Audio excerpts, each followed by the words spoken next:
does that aggravate you, Josh? No, That was Robert. my Muppet impression. I was like No, Kermit the it's not. Frog. It's It not a Muppet was. It impression. was. It It's was. no. It's this guy's I, talking. No one cares. That's what that says. Entry music. Da, da, da, da, da, da, da, da, da, da. It's the Bob and Josh Show. Today's topic is chapter 3. Yes, Part. no. Yes. Yeah. Let me get it in. Part trois. Or chapter 3, as Yeah. some of us like to refer to it, in our launching your own startup, your own company. Before we do that, though, speaking of launching things, Bob and I, as I assume you heard, launched our personal Agile assistant. Oh. So we took all 260 plus episodes, loaded them up into a chatbot, and No, you you can did now. not, Josh. We did, and You now took the combined wisdom of 14 years of Bob and Josh? yes, it took a long time. Like we started bringing down servers. The CIA called and said, like, "Hey, what are you doing?" I wondered But I got about a that. special grant from the president to allow us to do that, so we're clear there. But now, for the small price of $5 a month, like just like buy, No. but yeah, buy us a coffee. Our Buy us a wisdom is coffee. priceless. Oh my I God. know we're giving it away, man. We're I tell giving you it what, away. yeah, you can ask us any question you've ever wanted to ask 24/7.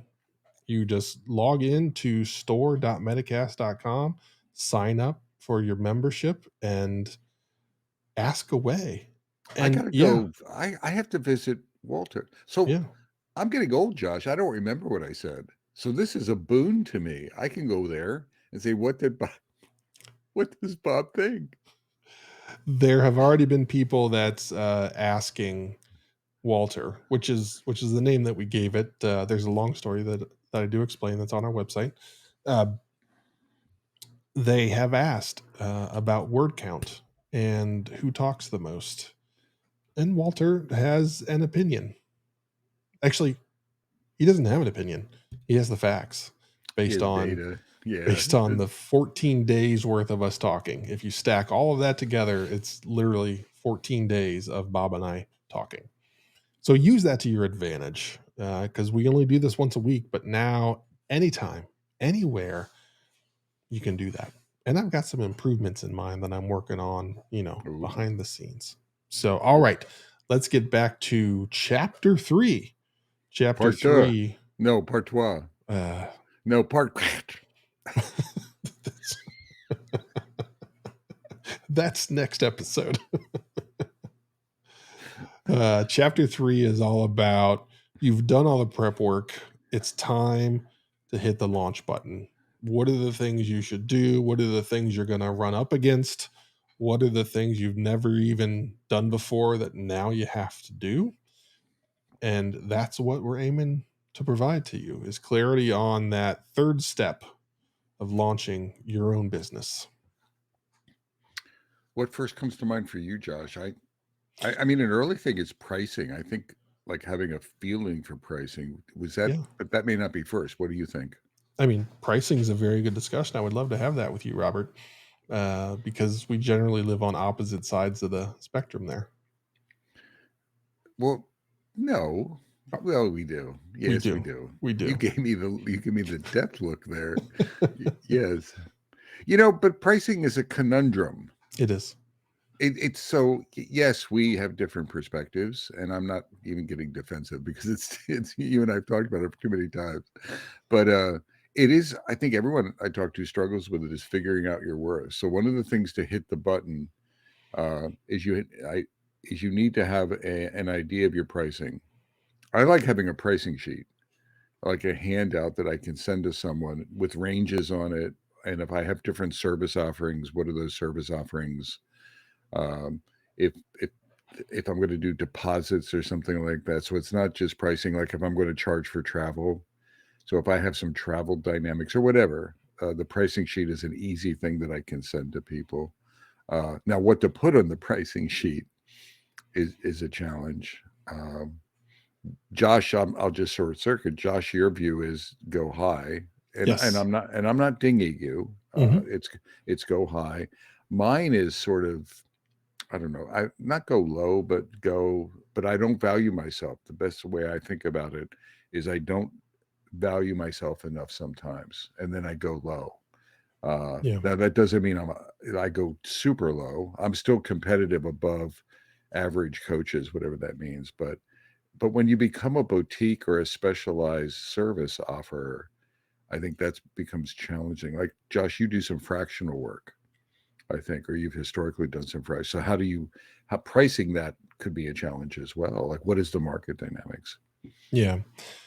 Having relaunched Kazi, 6, 7 months ago, I had to refigure out pricing. And my approach was I went on LinkedIn or any other place where folks are listing hourly needs. And I looked at the pricing range that they were offering for that per hour.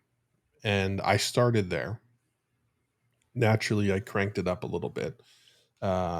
Two reasons that I do that, and this is a mindset thing with Josh, is that no one's going to pay you more unless you up the price. You like no one's going to say, "Oh, okay, so you want to charge us $100 an hour? We're actually going to give you 150."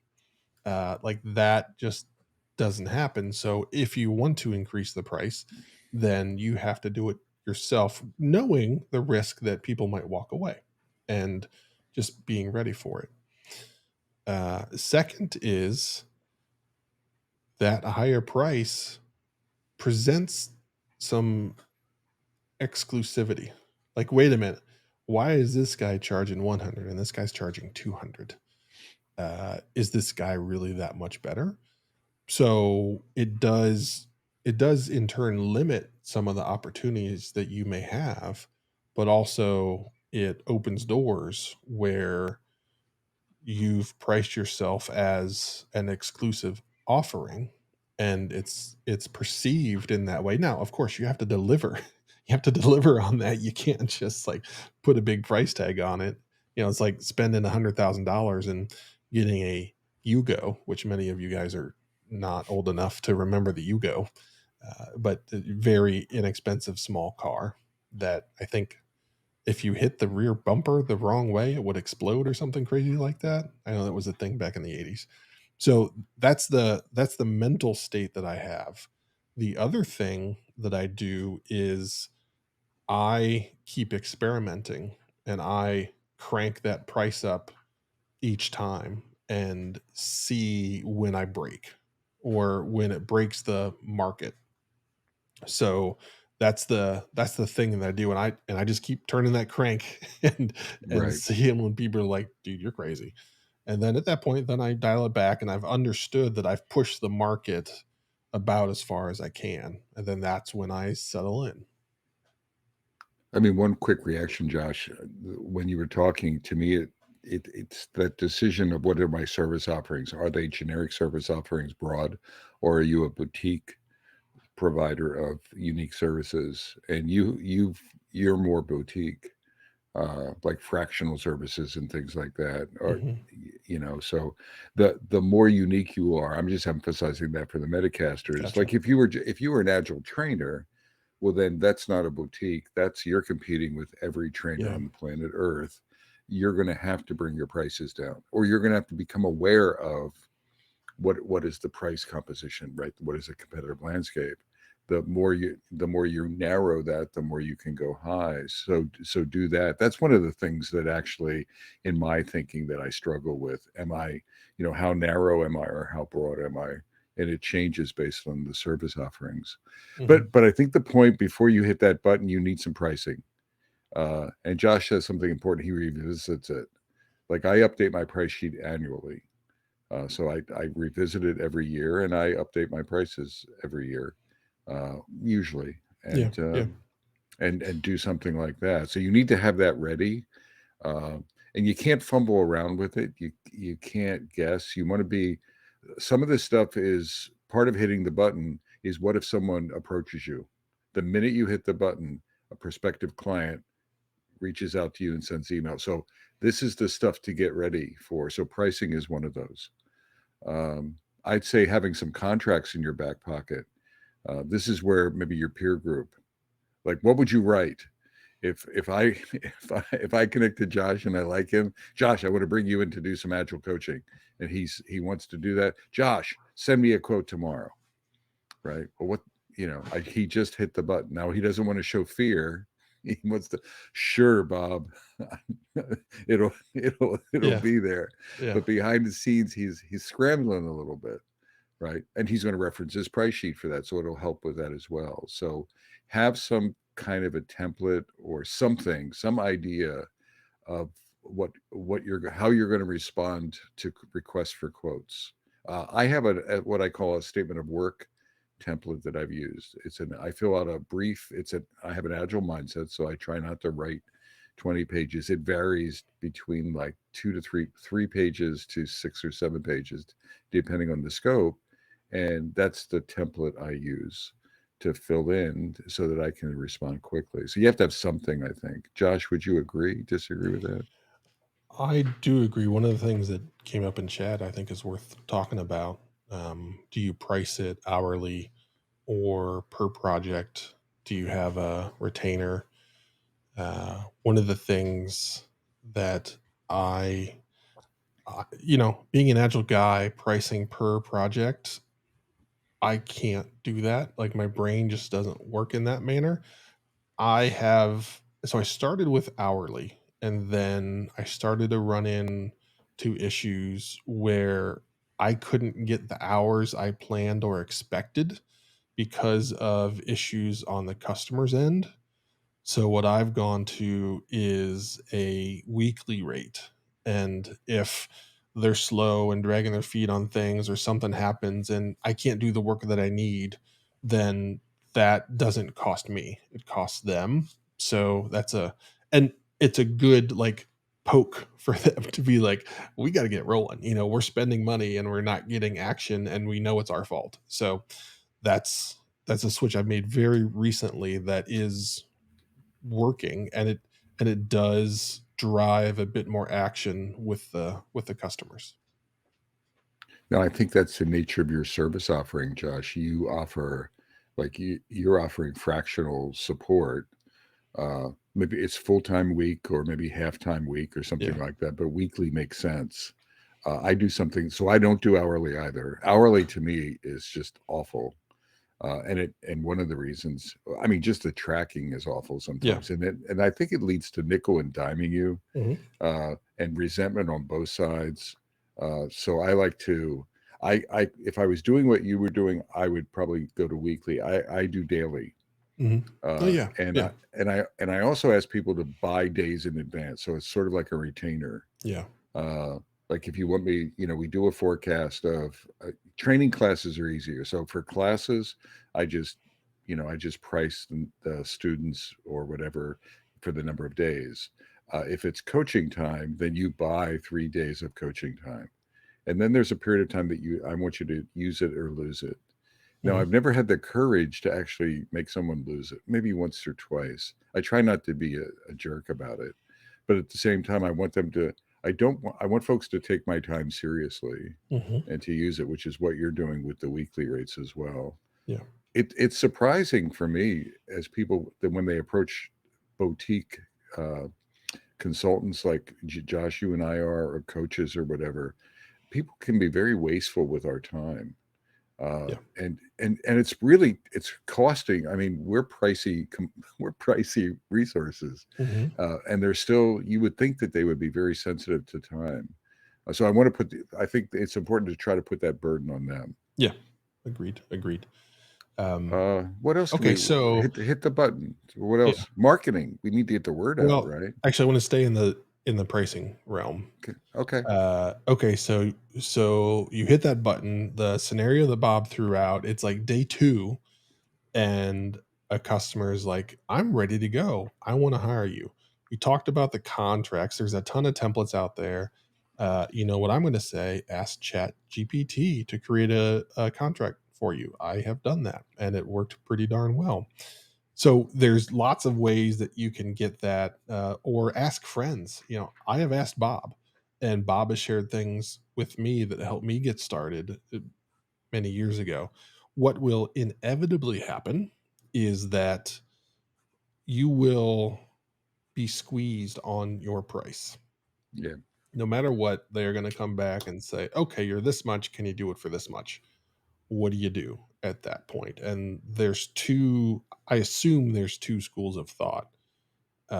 There's the build your prices so that you can negotiate down, or there's the nope, that's my price. I am a nope, that's my price kind of guy. uh, just I because yeah. I don't like that process. I don't like the dance. I don't When I attempt to hire somebody, I don't lowball them and hope I can get them for cheaper. I pay them what I think they're worth, and then like that's where the dialogue ends. It's like, hey, I I I want to hire people to be happy and comfortable where they're at and not always be thinking, gosh, I wish I could make some more. So I like solve that problem right out of the gate. So I do the same thing when I'm on the other end, and it's like, this is the price. I understand you would like it to be lower, but this is what the market says I'm worth, and this is what it is. I think having a pricing sheet like we were talking about, Josh, and sending I like to send it early. Hmm. Uh, what I learned in working with consulting firms and things is they had a tendency to talk about pricing later. Yeah. Uh, and then I followed their lead. Over the years, I started realizing that I wanted to get my pricing in front of those folks as soon as possible, so they knew that in order to engage me, this is what it would cost. Yeah. And I think that helps. And then I have the same philosophy you do. I may, you and I may be lower than you, uh, but I don't negotiate. Yeah. I don't. I think in 20 years of doing this, or slightly more, uh, gosh, I can't even remember. I don't negotiate. Yeah. Uh, right. It's just that this is the price. Like this is what it's going to cost. You want me now? I think you have more gravitas to do that. The more boutique you are, like we were talking about, the narrower you are, the more niche you are. Clearly, the options are less. So I think you have more. Josh, you and I probably fall into that category. We have this option to non-negotiate. I think Yeah. if you are a commodity provider and there's 8 gazillion people out there, then you probably have to be willing to flex. Uh, I just at another level, I don't like how it makes me feel. Yeah. Right? I just don't. I just feel like so it's cheapening me or something. I just don't. I don't like the way it feels. Yeah. So yeah, And it is scary when you say that. So it's not like Bob and I do it with confidence. We stick our neck out there, say no, this is the price, knowing that we could lose the deal. yeah, And you have to be at a spot where you're comfortable with that. And as you're launching your business, you might not be. You might just need customers. The same thing happened to me. Someone called and said, hey, can you do training? And the answer was yes. And how much are you going to pay me? It wasn't like I even had a price. It was just like, I need the money. I'm going to do this thing and you're going to pay me. That's reasonable. Let's go. So as you're evolving with your business, your approach to pricing, negotiation, should change. Don't lock it in, because you're evolving, learning, developing right. new skills, all of that stuff. So, but Oh, right out of the gate, you may have to be more flexible just to get the revenue rolling. yep. But don't let that become the norm. I would agree. Um, the sales call I wrote down as we were talking a few minutes ago. I think there's be prepared. So, and I want to see if you agree, Hmm. and if not, we can skip it. So we hit the button. Hmm. We have a price sheet. We have a contract. But I jumped the gun. We're going to get on a Zoom call with a client, or we're going to go face to face, or whatever. And we're going because we don't know each other. Right. We don't know the context. So to me, there's that, getting comfortable and adept at Yeah. that first call, first contact, right? That with an alien force, Yeah. first contact, Yeah. and what does that look like? And having a recipe. The other thing for me, Josh, that I struggle like blowing your own horn. Yeah. I'm not comfortable. Yeah. And I mean, I have a horn to blow. I mean, I've been doing this for a long time. I've got books, etc. You got a I still, tuba. I got a tuba, and I still am really uncomfortable blowing my horn. I'm hoping that they know what the horn says so that I don't have to do it myself. It's so lame. But I get better at that. The other thing is listening. It's not just you talking. It's getting adept at asking the right questions and really shutting up and listening and really peeling the onion with understanding both what they're asking for and what they're really asking for, what they're asking for versus what they need, and doing that mapping. So, Josh, do you agree with that call, the Yes. dynamics of the call, and do you have any secrets or ideas around that? This is where I found that really leaning into your brand and being consistent with that, and the work you've done with your brand to write that uncomfortable tooting your own horn stuff, just reuse that. And, as you talk about it, you're going to present it different than the words on a screen. But in part two, in chapter two, you've done the homework so that you have content to talk about. Listening is also key for a bunch of reasons. Number one, understanding, is this going to be a good customer to work with? Like, are they ready for this type of change, or was it forced upon them? So understanding their uh, the catalyst that got them here as to why they said, "Hey, we're going to go get Josh." Right. Knowing that, knows the mindset that those folks are going to be in, and it gives you some insight into how bumpy the road might or might not be. Second, just like getting to know them so that you can form the relationship to have a potentially difficult discussion down the road. You have to start laying the groundwork now. So, yes, it's a business call, but also you have to invest in understanding who that human is and helping them learn you, so that when you know your responsibility as that consultant is to tell this person something they probably don't want to hear, they aren't going to like. If you haven't put the time in up front, then it won't be received as well. So take an opportunity to collect info, but also to lay the foundation for the difficult discussions that will very likely come up in the not too distant future. I like what you said, Josh. I sometimes, and I don't think about this. It's more seamless for me nowadays, Yeah. but now it's making me think about it. Um, is I give away a little coaching or consulting in the call Yeah. to see part of it. Now I have to be careful so I don't give away too much, but to see how they respond, like hard advice, and challenge them sometimes, or it depends on the flow. I'm not a jerk, but what I want to do is maybe this is the best way to say it. I try to give them a full dose of what Bob's going to look like, Yeah. so they can experience a full Bob, not a marketing or a salesy Bob, but what be real, and see how they react. And if I don't do that, I'm making a mistake. I try to do that as early as possible. Hmm. And if they call me back, that's great. It was a win. And if they don't, that's great. It was a win as well.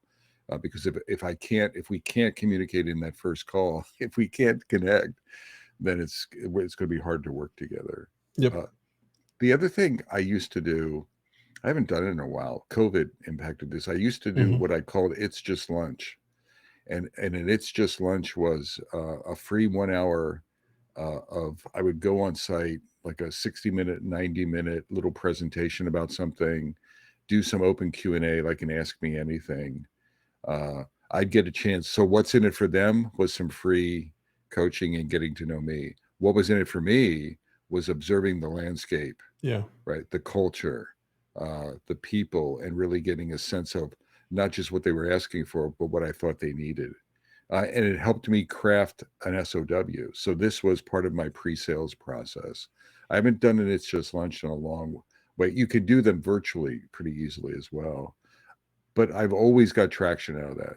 Some of my biggest client explosions were related to when I was rushing and I didn't do enough of this stuff up Yeah. front. Yep. Yep. Okay. So we've got the price sheet. We've handled the negotiations. We've talked to the customer. They signed the contract. How are you doing that? Are you using DocuSign, or I think I use like PandaDoc or something? So get something that's relative. I think Adobe even offers it now, of like contract signing with tracking and all So that, and so emails and blah blah so blah. Josh, Yeah. so I use I'll Oh. show you my tool. Oh boy. I use a pen on paper, and then I smoke signal it back and Do you forth. fax it? I no, but I do PDF scanning. Yeah. So I haven't. So am I? Do I have some work to do, Josh? I think so. I mean, it works for you. Yeah, I would automate it if you're starting new. that's Um, true. yeah, That's yeah, probably true. I'm just kidding around. I I know. think there's a step that we missed though. Yeah, I mean we jumped. It was sort of made sense. We jumped to the contract loop, but there's this big step of you hit the button, and it's related to what we were talking about. It's like get the word out, right? LinkedIn posts, a newsletter, stop the presses, the New York Times, pay for a full page ad in the New York Times. We got to get the word out. What are some ideas around that? So we go back to branding at that point and all of the work that we've done, and we spend a fair amount of time in the branding episode talking about you have to start now. You have to develop that voice. You have to create content so that there's a backlog effectively of you, and providing people the capability to understand your approach up front, and they kind of know you before they call, which is very helpful. But if you haven't done that, then you got to get cranking on it. And LinkedIn is always a good place to start. What I've found, every job I've had, except for that one training job that came out of left field, was directly tied to the content that I created. I don't do the newsletter. Like Bob is a newsletter guy, and I'm sure he does it because it generates customers and all that stuff. I have not taken that approach yet. Should I? Probably. But I am not there. I think one thing that does provide for Bob that I don't have is that steady heartbeat of like, hey, I'm here. I'm in your inbox. I'm not in inboxes. I'm in notifications on Right, websites that you go right. to. So there's a different approach that I've taken. I don't know that it's better, it's worse. It is. I think it's I think less than it's. what Bob does. I think Bob does a much better job creating consistent content than I do. I was going to ping you and say it's worse, but you navigate it. Yeah. But but when a contract ends, then you have to reignite. So what I'm Mhm. saying, so it's the heartbeat that I'm arguing. Yeah. I think it's not the newsletter, everyone. It's, do whatever you want, but you need a heartbeat. A heartbeat where like every day you should be on LinkedIn, doing something, just responding. You don't have to be writing. You can respond to something. You can be sharing a story, a success story with a client. So you need this. You need to create that heartbeat. Before you even do that, though, I think that you're hitting the button tomorrow. I want you to send a direct message to everyone that you think.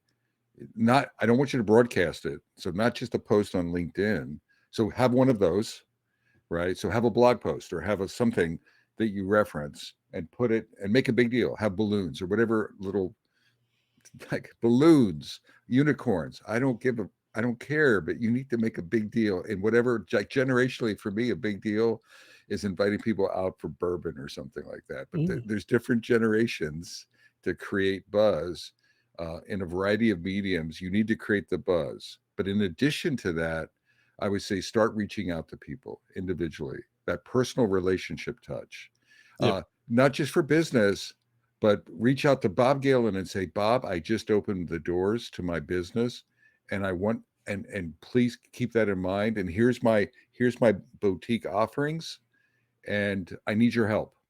Give me some help. I need some momentum. And so that personal touch. So it could be to people who were prospective clients, but it's also now you're activating your network. And don't do this on a broadcast, yes, but point to point. I know it's a lot of work, but suck it up and get the darn word out about your business and generate buzz, generate some buzz. Yeah, one of the things that will crush your heart and crush your soul is when you're talking to somebody and they're like, "Oh, I didn't know you went off on your own." That's your Exactly. fault, right? Like, just Exactly. prevent that from happening. Make sure it's clear that, hey, I'm doing my own thing and this is what's happening. Otherwise, people don't even know you have an offering. So it means you're going to have to do it repetitively and in different places and in different tools and methods like Bob does. But there's nothing worse than somebody saying, "Oh, I didn't know you were doing that," Exactly. because you know you failed at that point. Right? Like it's like, oh crap, I didn't do a good enough job of like letting people know this is happening. So don't let that happen. Always have that in the back of your mind that it's on you to prevent that from happening. It's not that they aren't paying attention; it's that you haven't done a good enough job putting it in the right spots. Absolutely. And don't Stephen just said something about, when you land a contract. So it's not just startup buzz. You need a big bounce startup buzz before you hit the button and after you hit the button. But then you need this heartbeat going. And like if you have a success, if you're ending a contract, let people know I end the contract. And it was and then embellish it or speak truth, whatever. And it was a resounding success. It ended early because I kicked ass and it really went very well. And now I'm ready to help you. So it's sort of looking for those opportunities to do that. But you got to get over it. And I want this. This is where you're activating your network. Now you're going to remember we were talking about continually building your network, and this is where you're activating your friends, your colleagues, your past folks you worked with, etc. You really want to put some thinking into this, and don't they don't care or they won't remember me. No, you need to not be shy about activating your network. Hey Josh, Yes, I sir. think I missed something. I want to bounce it off of you, or we missed something. Well, maybe I did. No, you did. Uh, well, it doesn't matter. Uh, Excuse me. all right, I did. It was remember the that call, we're having that Yeah, yeah, pre-sales stuff. yeah. The thing I wanted to an important point I think is you need stories to tell. Mm. So when you can't just say, trust me, I'm Bob Galen. I wrote a book about product ownership and I can help you with that. One of the things I do, I'm pretty good at it because I have a history of I can start detecting what they're looking for, and then I can talk about a client situation where, and this how is how we handled it here. So those stories to tell that start mapping your experience to gain confidence. Now, if you're hitting the button and it's new, you need to mine your previous jobs for that experience. It doesn't matter if it's consultative or as an employee. It matters that you have these success stories or stories to tell so that you can map it to what the prospective customer is talking about. And I found that really connects the dots, that it gains confidence. And they'll ask questions about it. Oh, and why did you do that? And I'm like, well, we started that way and it failed. And then we went here. So there might be a little bit of depth to the discussion. Mhm. Josh, would you agree that we need to have a little bit of a story repository or something to Yeah, do I that? don't know how else you close the deal. And Yeah, you have those stories. You have to mine them and refine them because you likely wouldn't be confident enough to step out and do your own thing without the successes that that you've had. So they're there. So don't think you don't have any. You have them. You just have to put the work into identify them, kind of package them up in your brain into like this is how I'm going to talk about that, and then just so you're not like stumbling around. And what I've done to do that is I those are a part of my website. So I've had to Yeah, yeah, package it yeah, up in a yeah. consumable way of like, here's things Josh has done that you would probably like to have done in your company. Yep, And so yep, that's forced me to package them in a small enough bite that people can read it and say, like, yeah, that would be awesome. exactly, exactly. Yeah. Did you use ChatGPT for that? So you really didn't write the stories. You just said write a hypothetical story that Josh would have had if he would have been actually not using ChatGPT. And did you No, get that so? so that for that instance, I wrote them, and then No way. when I hired a branding consultant, she rewrote them. So she effectively did the AI thing for me, except she For was a human. Yeah, because I recognize like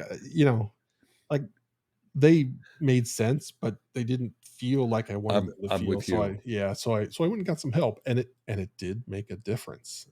Like I I am much more proud of my website now than I was a year and a half ago. Yeah. So Y- getting that help. There's Early in my go ahead. uh, there's there's there's one thing that caught me along the way that I wasn't ready for. It's your accounting tool and Oh, how you manage that. And the first time someone says, "Hey, send the invoice," you're like, oh, you're what right. what do I do? How You're do I right. do that? All of that stuff. So make sure you have that infrastructure in place so that when that happens, another thing that I found to be very important is early on in the discussion, not only talk about the price, but like the payment terms. Is Yes. it, hey, I am going to send you an invoice every week and I expect it to be paid like next week? Or are they going to say, we only pay once a month? And get that understanding before the gig starts, because I've been caught times where uh, they only paid once a month. So I was expecting some revenue to come in that was Yep. delayed by a couple of weeks. And so I had to juggle and manage that. But have that discussion upfront. Use use a use a tool to manage invoices and all of that. I mean, PayPal has a simple. So if you're using PayPal for simple transactions, and I Mm, do that for some business, then it has an electronic invoicing, which is relatively easy. I also use something called what is it? Oh, Zoho has a business function. I've used that for a number of years. yeah. But Josh nailed a point. Um, and to have that ready to have that ready depending again on your terms, Hmm. like I like deposits, so I'm actually sending an invoice, if we're ready to, the minute we sign off in the contract, actually before, sometimes I want a deposit before I reserve the time, so invoicing could be very early in the process for Yeah. me, and I want to do that. Yeah. I uh I do something similar. I call it a lock-in fee. Like, yeah. hey, you want to lock me in for this period of time, then you have to like prove you're serious and pay this up front. Now, going back to the stories real quickly, Mhm. everyone, what I was going to say is this is an area where I really messed up early on, like decades ago or a couple, 15 years ago. I didn't have the stories. I didn't mind. So I didn't mind my job very well.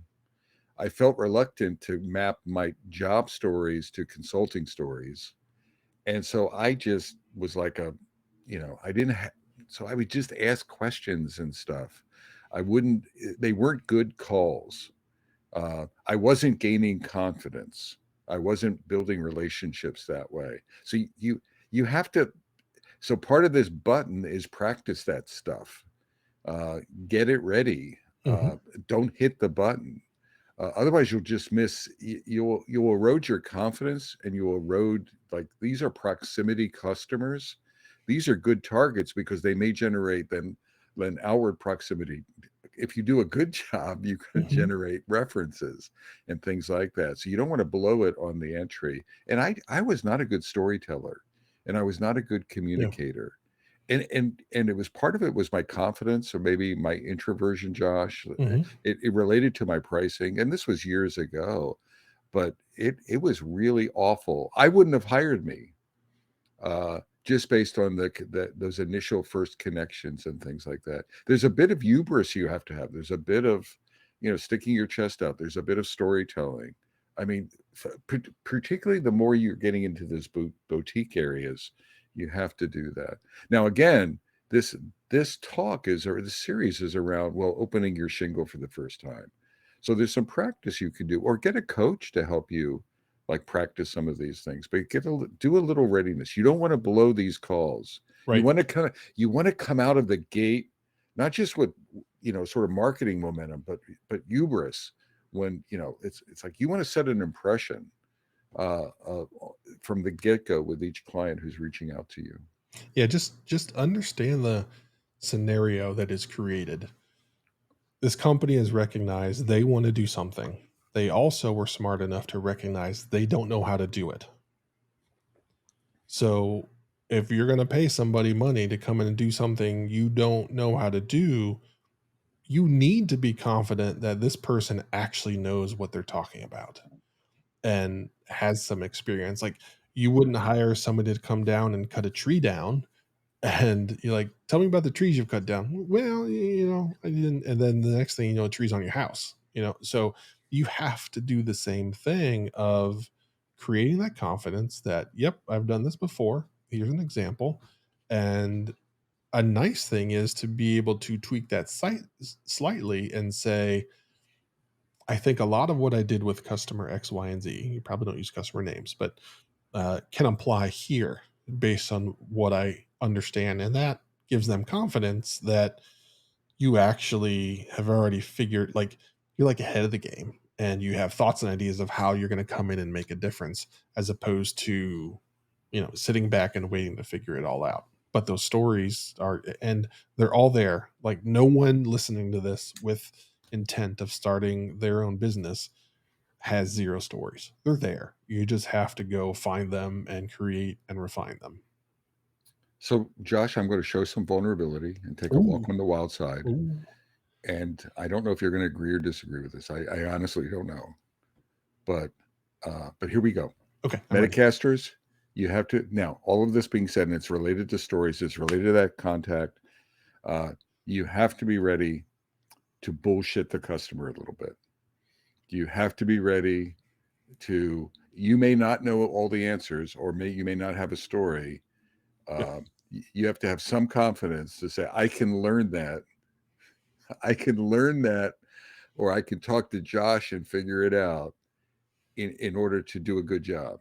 So so there's going to be, at least in my, there's like an 80 there's a 20% BS, or I'm going to figure it out. Someone said to me, consultants will not know everything. They just need to know where to find the information by the time they need it to deliver it to a client. Right. And they need to have the confidence that they need to have the confidence that they can do that confidently. So no Mhm. one knows that they're bullshitting. That's the other thing. You can't let them know that you're pulling things out of thin air. Uh, and again, not 100%. You can't bullshit everything. Well, you can. Well, actually, you can. There's quite a few people that do that nowadays. That's not a good strategy longer term.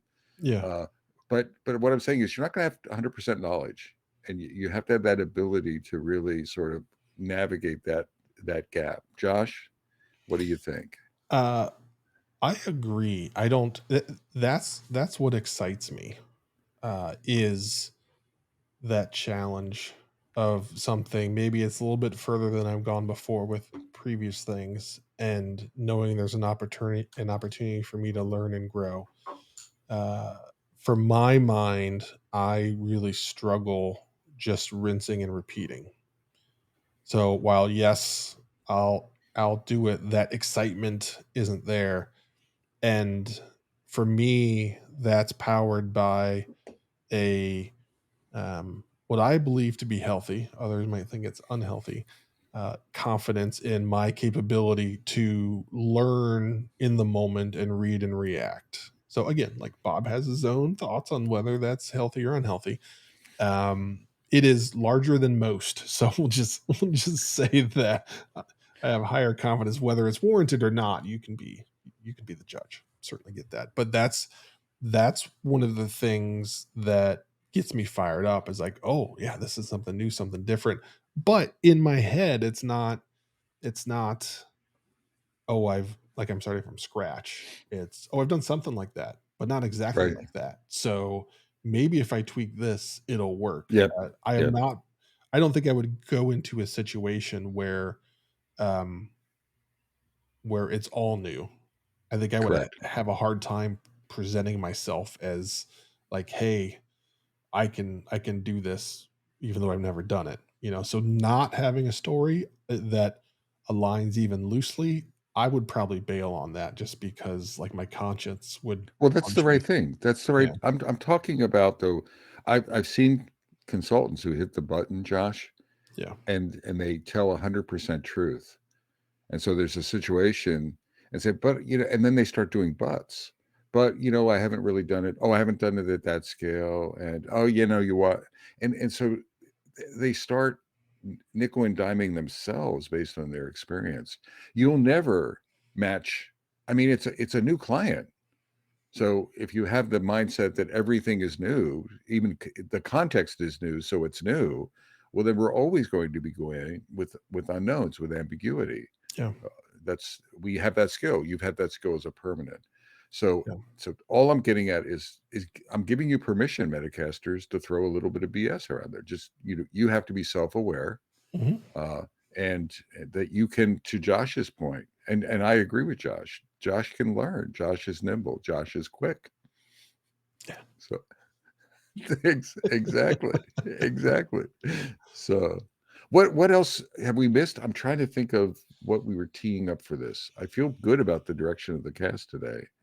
Uh, Um, we did get a question in chat about remote. Has that changed things? I would lean on you, Bob, more than myself because half of my time has been in a remote world. So from my perspective, like I don't know enough of what it was like pre for me to speak about the changes. it really so pre-COVID, pre-remote, I never envisioned remote working. Yeah. And then 3 years later, whatever it is, post, even I did you see my eyes light up, Josh? Even an old dog, like an incredibly old dog, has learned to be able to operate in a Zoom world with some tools and things like that.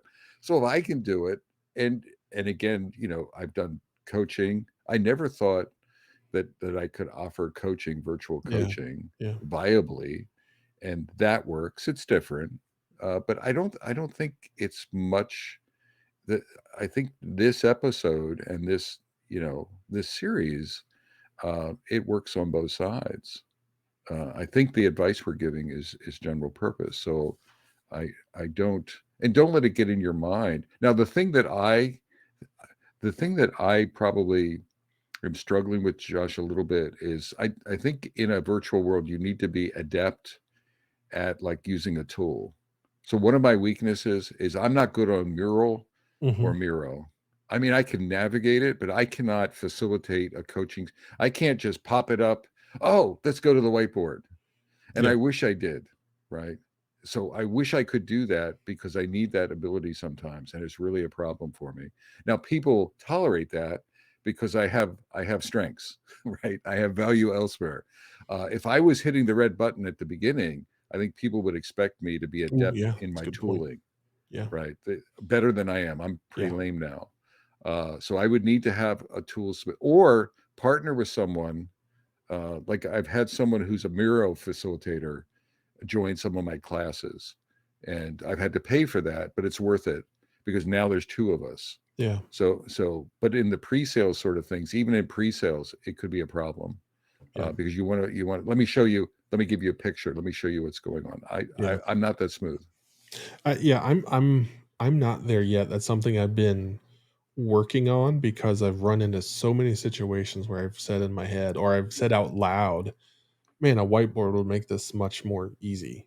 And the tools are there. I just need to build it into my reflex. Like I would say, like, hey, let's go find a whiteboard. I am not there yet, but I'm inching my way there. So with a desire to get the whole way there, because I But think I would, but with the red button, yeah. you gotta sort of be there, right? That's what and again, you don't have to become you just have to be really rock solid. So you're a natural collaborator Hmm. in those spaces. So I that's the only feedback I have on that one. Yeah. What Okay. else? Are we going to stick a fork in it? I feel like the fork is ready. Is it forkable? It's it's forkable. So this fork currently has 3 prongs on it. Are we going to add a fourth prong with chapter 4 next, Well, Robert? we were talking about in chapter 4, like keeping the momentum. Yeah. And I think it's a nice, we don't have to do it, and we could get feedback from Metacasters, but it's sort of like what's next? Yeah. You've just hit the button. We talked a lot about that today, but what about after a month or 2 months or Yeah. quarterly? Things like reflections, things like that. You made a big mistake and you have to pivot. What does that look like? So Yeah. stuff like that could be the keep the momentum going. Okay. So next is chapter 4. We will tackle that in our next episode. So looking forward to that. In the meantime, go sign up for Walter. Come on. If you've listened this Give it a long, try. Give it a yeah. try. If you've listened this long, I mean, what, you're risking $5? You know, uh, you might spend that at Starbucks to probably spend more than that at Starbucks. So give it a shot. If you've listened for 50 some minutes, you obviously think we offer some value. So go get that value 24/7. Come on. Oh my God. Yeah. Wake up at 5 a.m. and ask Walter a question. Do it. He's Good there. luck. He's ready. He's waiting. He's there. All right. So from beautiful downtown Cary, North Carolina, And beautiful downtown Fuquay Arena, North Carolina. I'm Bob Galen. And I am Josh Anderson. Yes, he is. Shake, Shake, shake. You got to say shake shake. and bake. Take care, y'all. Sorry, I threw a groove off there by dropping some things in there. My fault.